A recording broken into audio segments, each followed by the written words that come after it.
Hoy alabamos tu nombre, Padre eterno. Hoy te exaltamos como Dios, como Señor, como Creador de nuestros hermanos, de nuestro pueblo, de tu pueblo, Señor.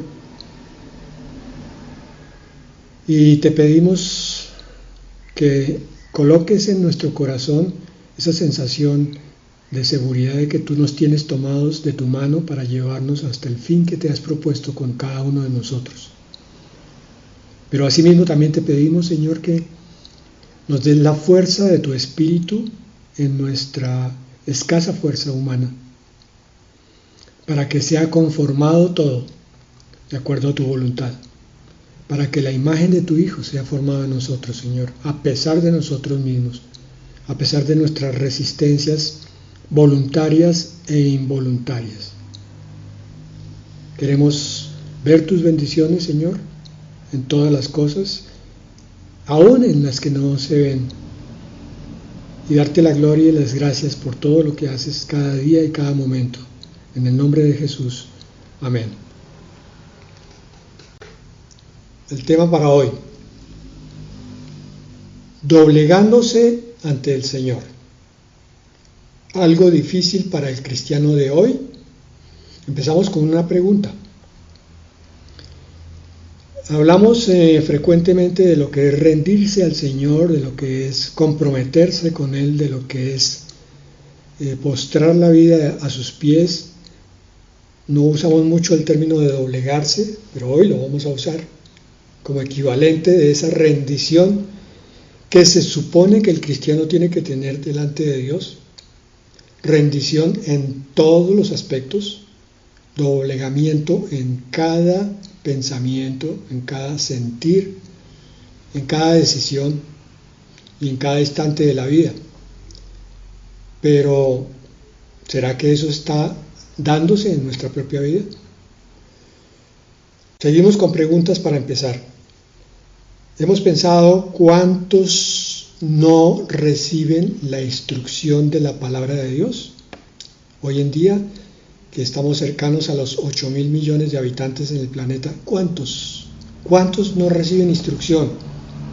Porque no quieren, muchísimos, porque no pueden, otros que ponen sus disculpas por delante, y otros que tampoco pueden porque el Evangelio todavía no les ha llegado. Pero la pregunta va más allá.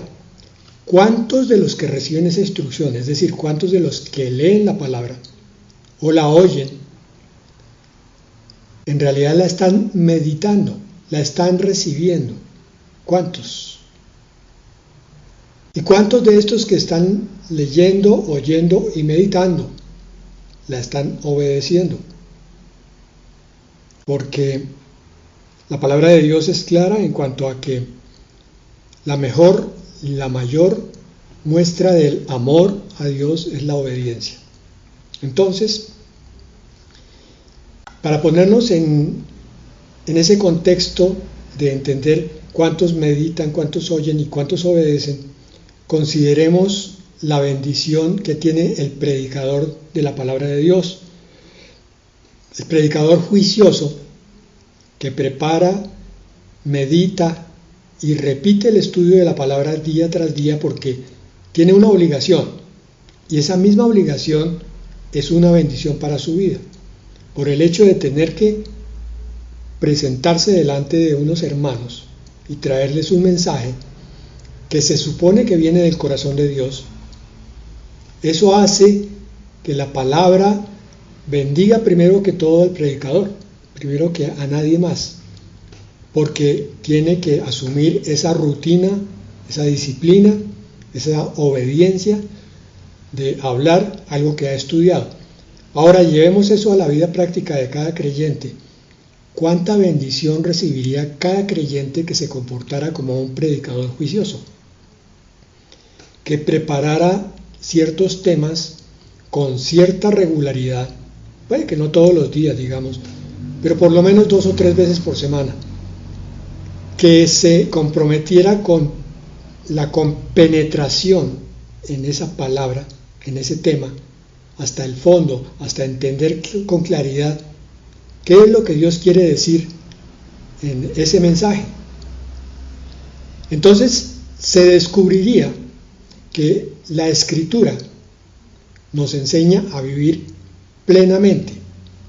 El predicador juicioso descubre eso, que la palabra que predica se le aplica a su vida y entonces va dejando atrás formas obsoletas y mentirosas de vivir, que eran las que traía de su hombre anterior. Y la palabra, él la ve cambiando esas costumbres erradas por unos conceptos totalmente nuevos que pueden parecer ilógicos a la razón, a la mente, o difíciles. Sí, puede que haya dificultades en aplicar la palabra, pero cuando se hace en la carne, porque el Espíritu la aplica perfectamente. Y que esas verdades sean contradictorias. Entonces resumo, lo que estoy queriendo plantear aquí, hermanos, es que si pudiéramos estructurar un pueblo de Dios juicioso, que estudiara la palabra como si fuera a predicar con cierta regularidad, ese pueblo de Dios quedaría muy bendecido, porque la palabra que va a enseñar se le devuelve antes llena, plena de bendiciones. Entonces, al estudiar la palabra así, con esa regularidad y con esa profundidad, veremos que una de las lecciones más profundas y más difíciles de aprender es lo que tiene que ver con cómo apartarse del egoísmo y la comodidad. Egoísmo y comodidad, dos grandes enemigos de la vida cristiana. Miqueas capítulo 6, versículo 8, nos da una poderosa palabra como un resumen de lo que Dios llama bueno y lo que Dios pide que hagamos.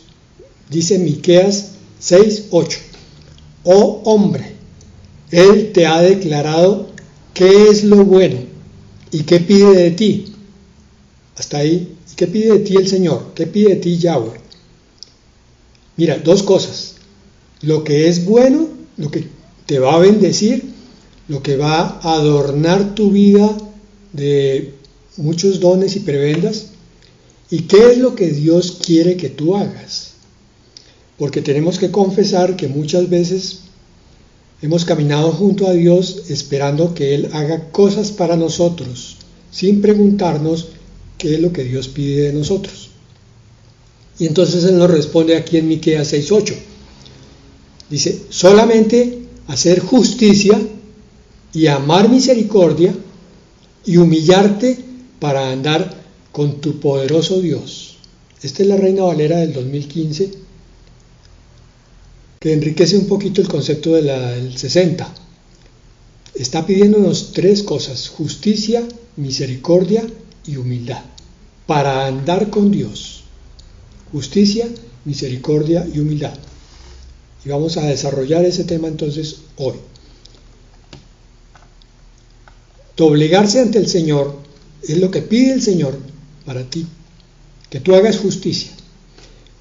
Según el diccionario bíblico Nelson, la justicia es rectitud de conducta que se ajusta a las condiciones de una relación determinada. Quiere decir ese diccionario que es lo que tú y yo hacemos correctamente según las normas que se establece dentro de una relación. Si es una relación de pareja, entonces hay normas mínimas: respeto, fidelidad, ayuda, tolerancia, perdón, amor. Esas son las condiciones para que la relación, y esas y muchas más, la relación matrimonial marche bien. Una relación de padres e hijos también tiene que basarse en algunos valores parecidos: tolerancia, respeto, comprensión, amor, perdón.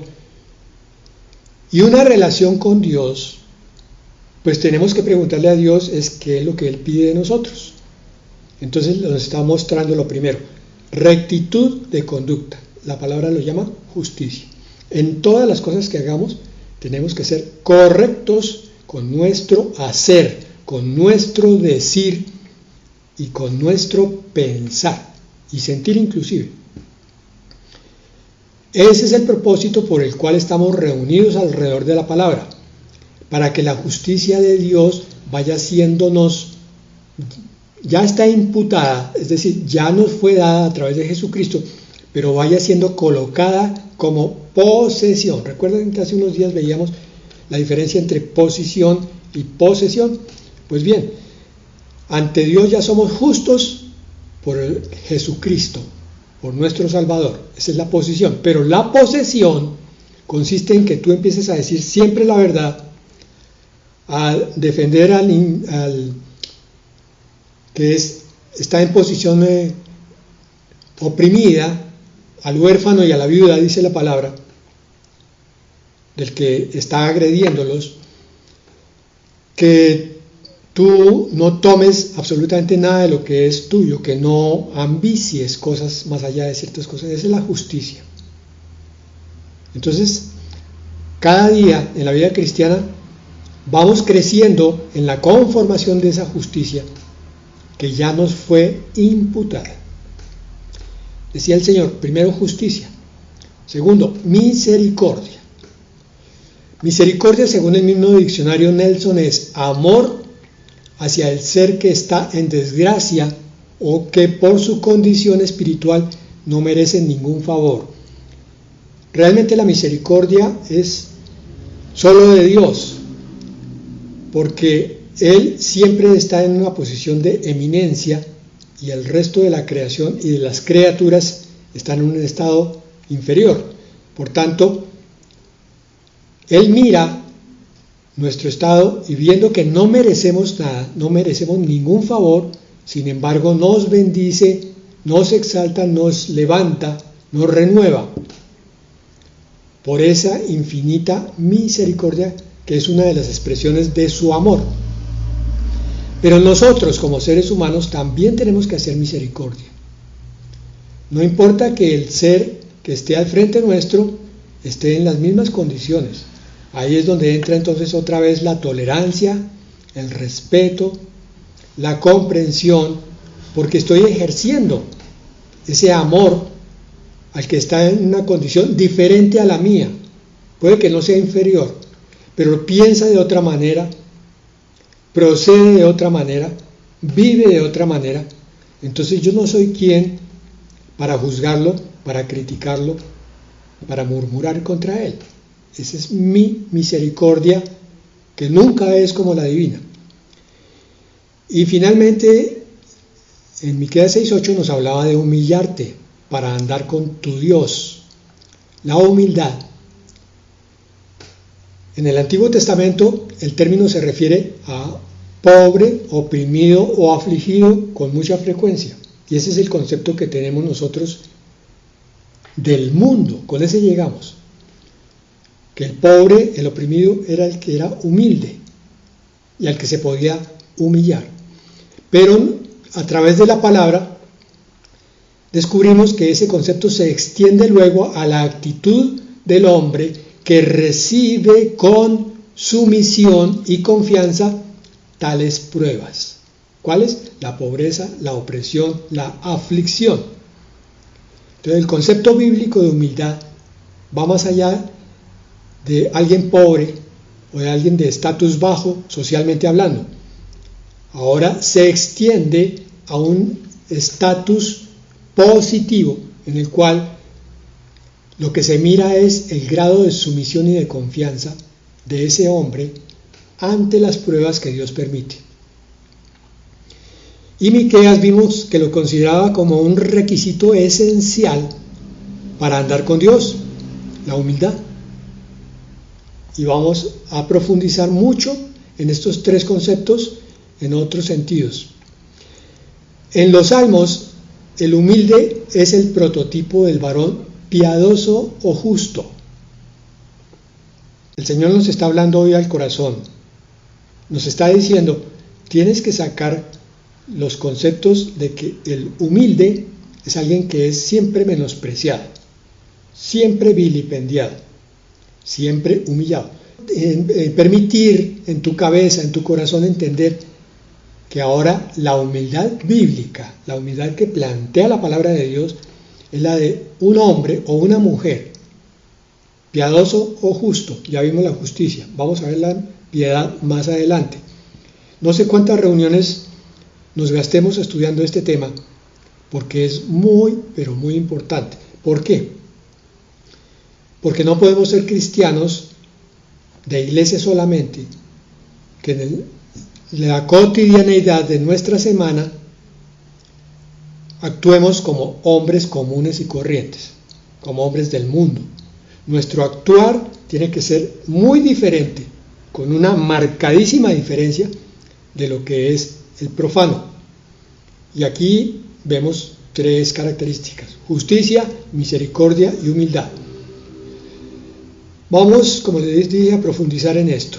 Esa justicia, misericordia y humildad se va a ver bien en un pasaje de Filipenses muy conocido que está en el capítulo 2, desde el versículo 2 al 8.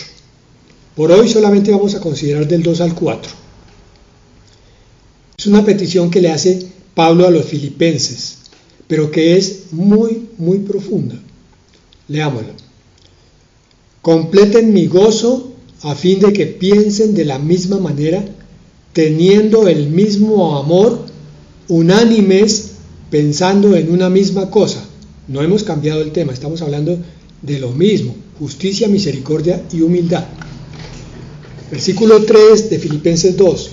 No hagan nada por rivalidad ni por vanagloria, sino estimen humildemente a los demás como superiores a ustedes mismos, no considerando cada cual solamente los intereses propios, sino considerando cada uno también los intereses de los demás.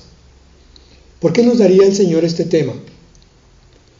¿Será que hay todavía muchos en la iglesia que caminan con egoísmo, que caminan buscando su propia satisfacción, que tienen continuamente roces con los demás por su rivalidad, que todavía estando dentro de una iglesia cristiana y oyendo la palabra de Dios, buscan cosas para favorecerse a sí mismos y llenarse de vanagloria?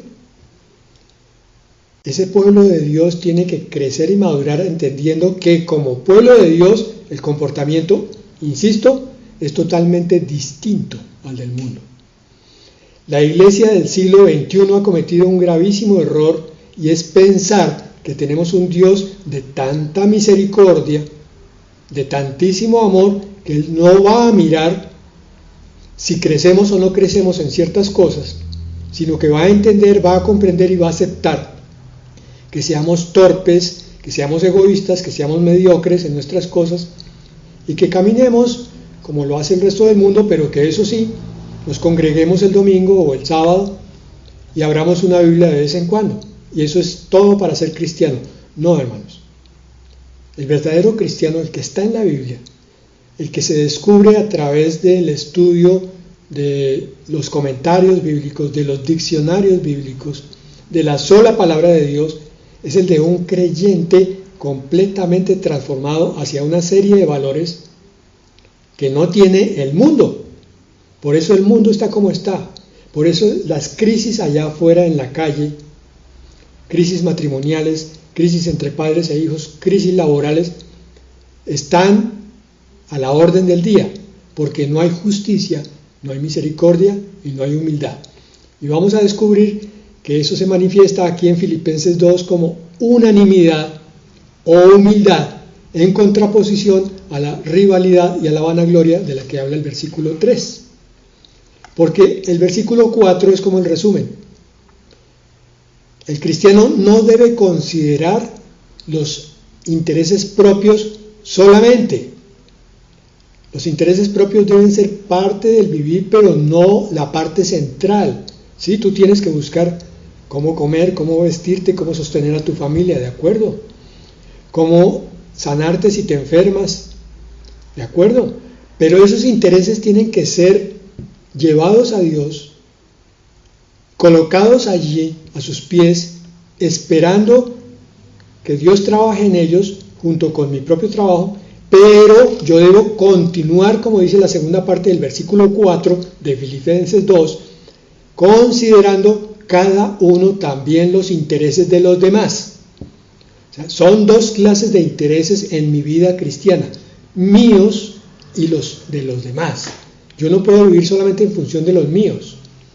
Tengo que trabajar por los intereses de otros, ver cómo ayudo, ver cómo soporto la carga que otros tienen, ver cómo levanto al que está caído, aunque quien realmente levanta es Dios, pero yo tengo que ser instrumento de eso, instrumento de oración para los que necesitan, instrumento de conocimiento de la palabra, instrumento de enseñanza de la palabra. ¿Recuerdan la palabra al principio? ¿Cuántas personas desechan la verdad del Evangelio hoy en día?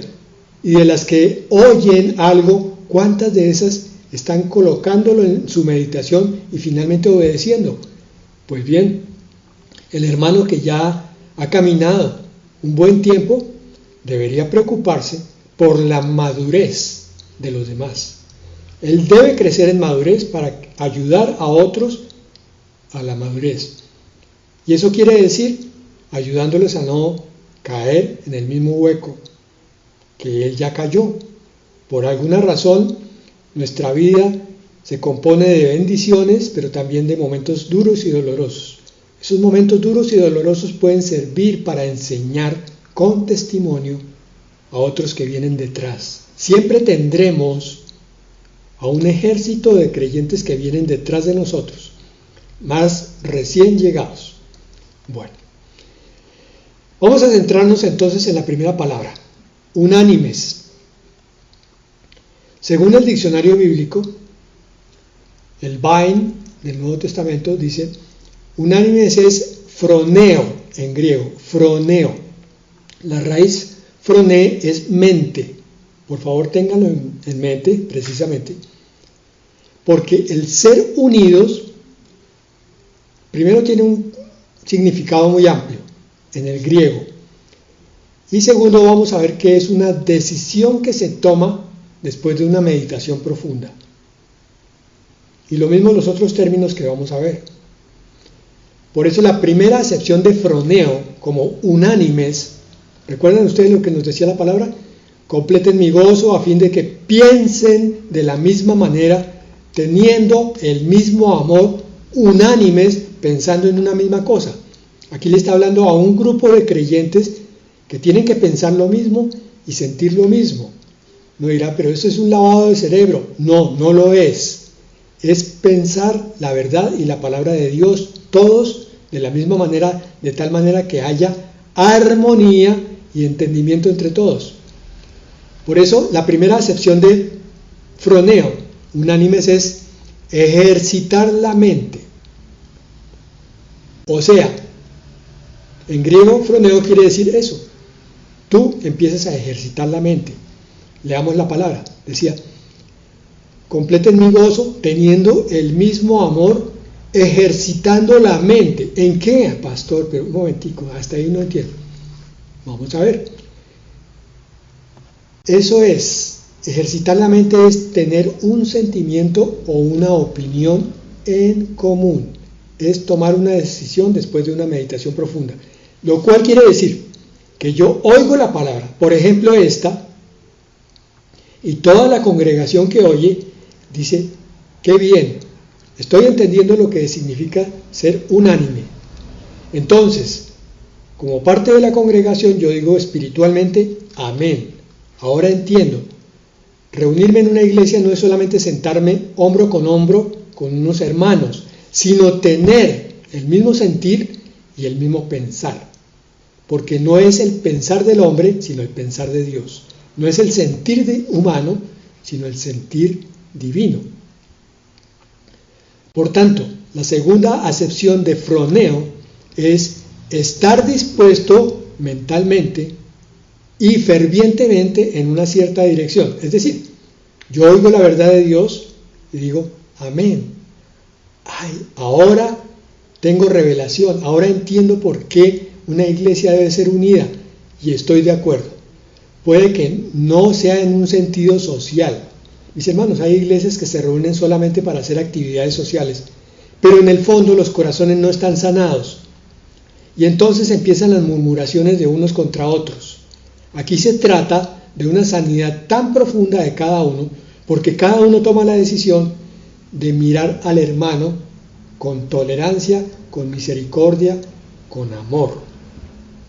O sea, pensar, poner la mente con un interés y una reflexión moral. Yo digo, esto es bueno. Ese froneo es una forma de mantenernos unidos en los momentos difíciles. Quiere decir que cuando yo tenga necesidad de oración, puedo pedir a mi congregación, a mi grupo, que oremos todos por lo mismo y todo el mundo va a responder. Sé que Dios siempre responde, pero mis hermanos me van a ayudar. Y cuando alguien pida, entonces yo también voy a estar unido, unánime en ese sentir. ¡Qué bueno! Si alguien tiene una necesidad física, una enfermedad, una necesidad económica, toda la congregación se pone de acuerdo para ver cómo se soluciona eso.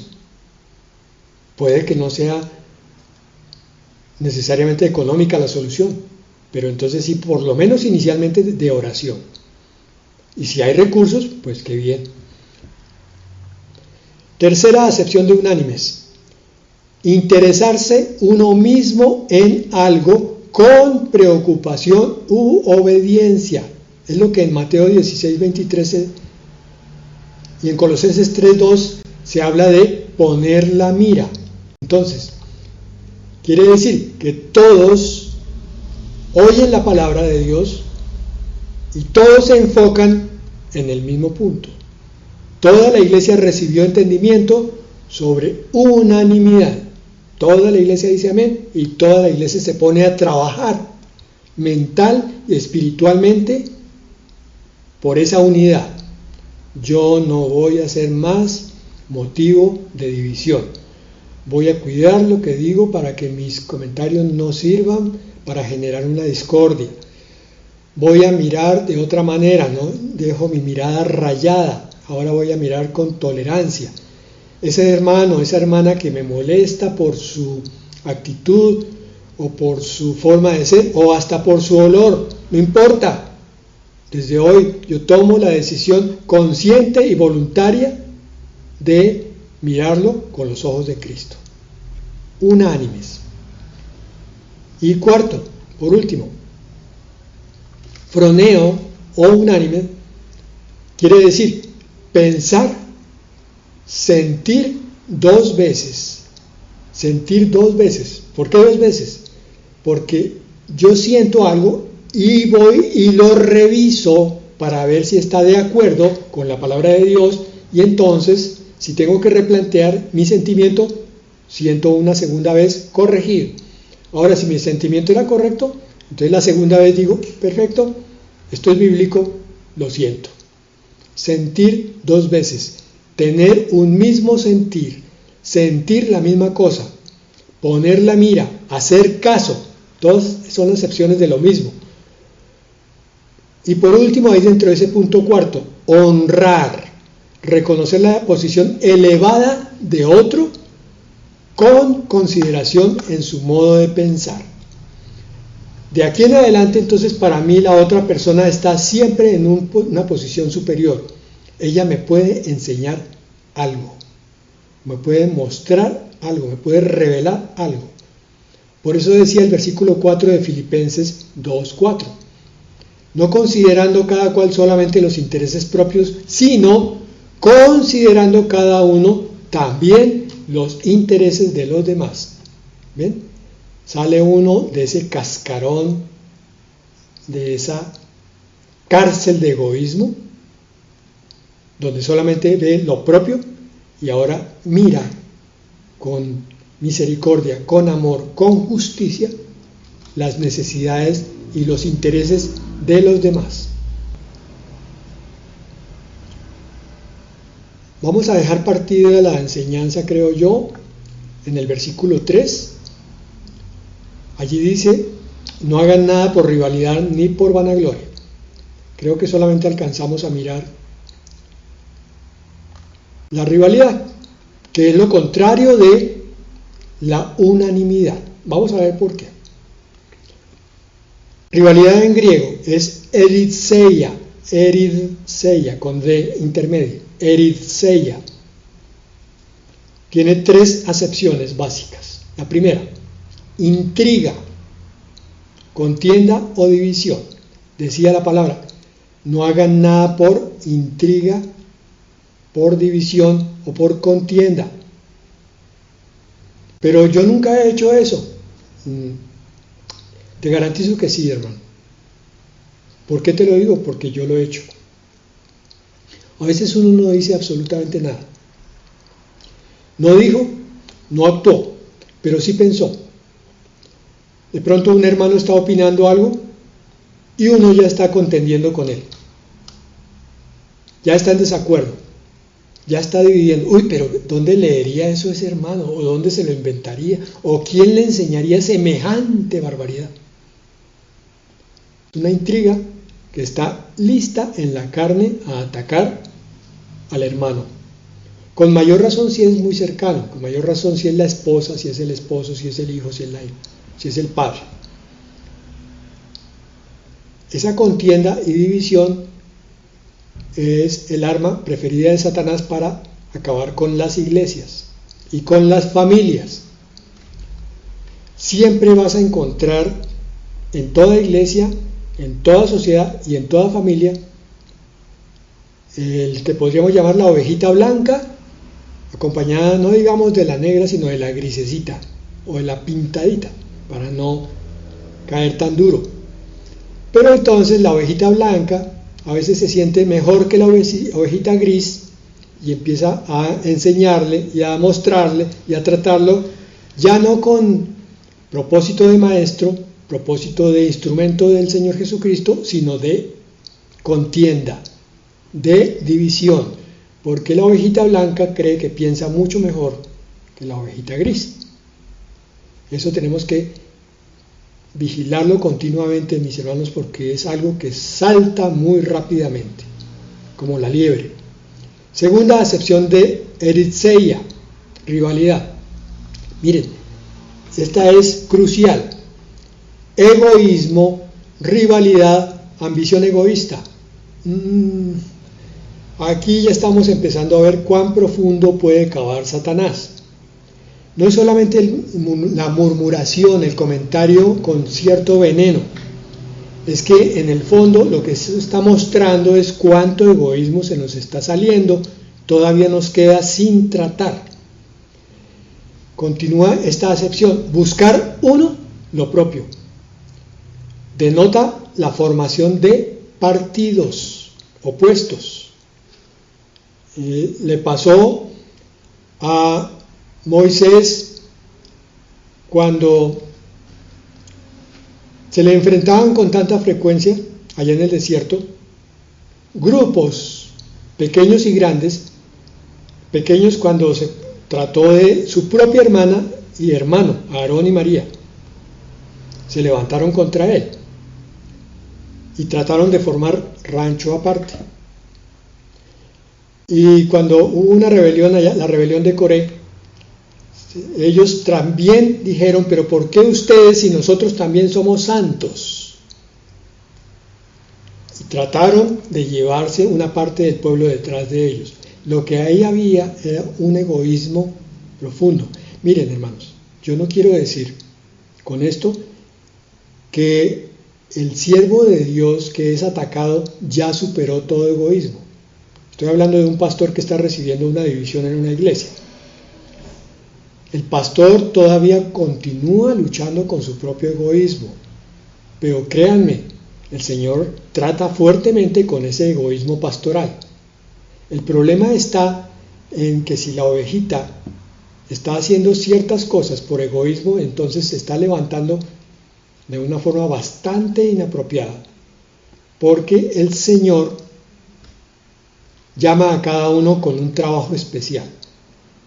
Y esos partidos dentro de la iglesia, esas divisiones, son terriblemente satánicas y por tanto ofenden profundamente el corazón de Dios. Hay que acabarlas rápidamente y eso solamente se cura con la madurez que produce la formación de Cristo en el creyente.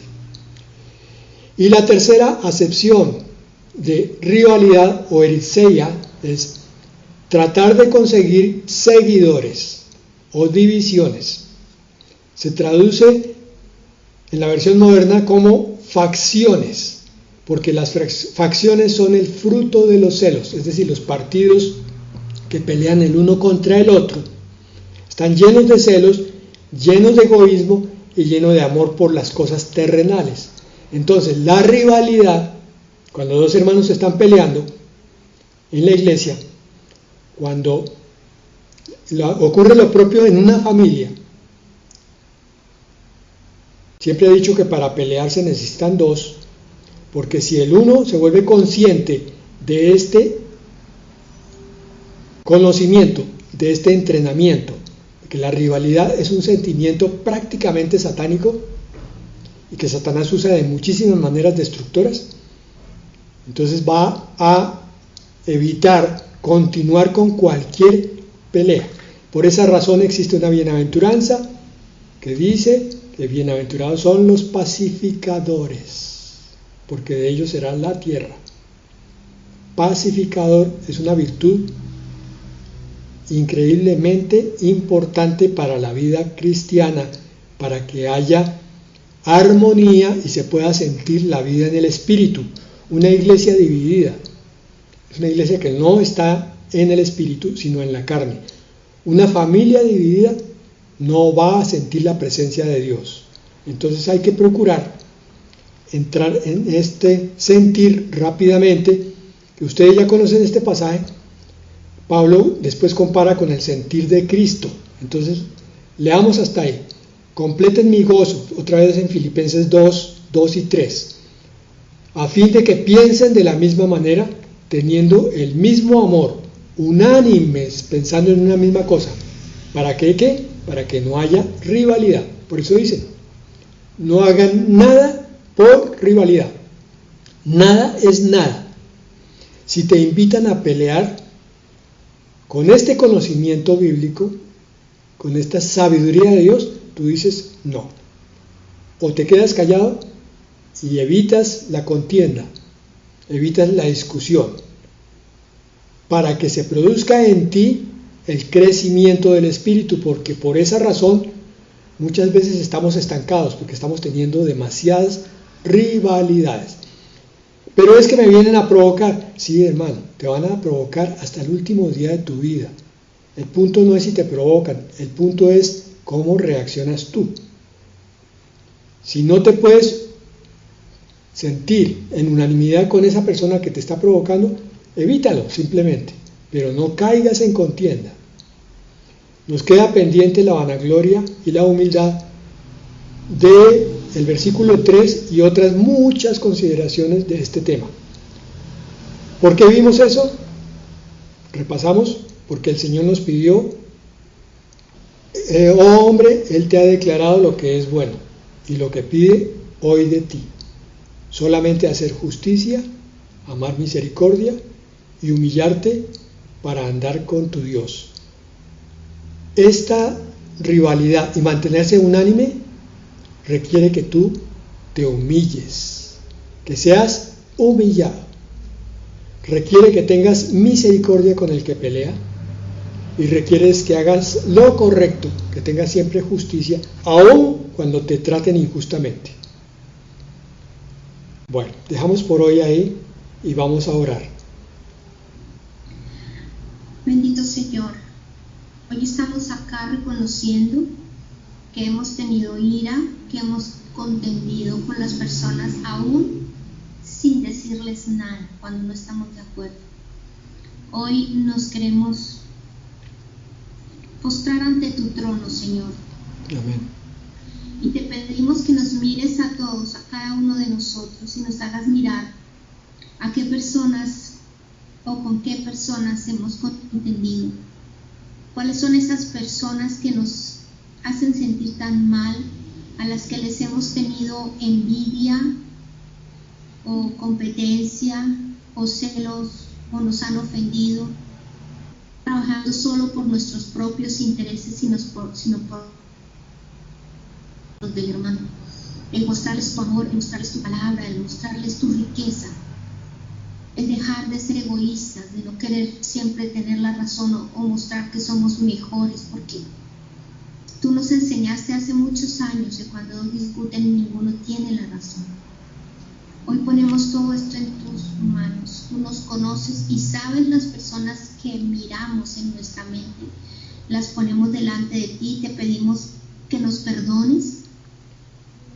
Te entregamos esas personas para que seas tú mostrándoles, para que seas tú hablándoles, para que seas tú transformándolas, porque nosotros nada podemos hacer. Tú, Espíritu Santo, eres el que todo lo hace, el que logra el cambio en cada uno de nosotros y en ellos.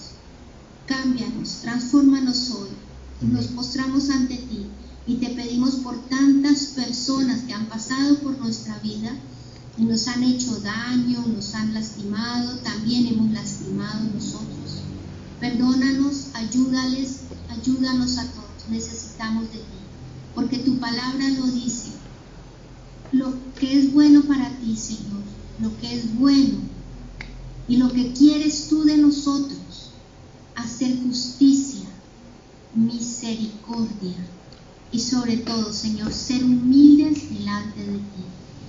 Y si somos humildes delante de ti, lo podemos ser delante de todos. Te damos gracias por esta noche, por esta palabra tan linda. Nos vamos en bendición, pidiéndote ver tu gloria en cada uno de nosotros y nuestras familias. Gracias, Señor Jesucristo. Amén. Amén.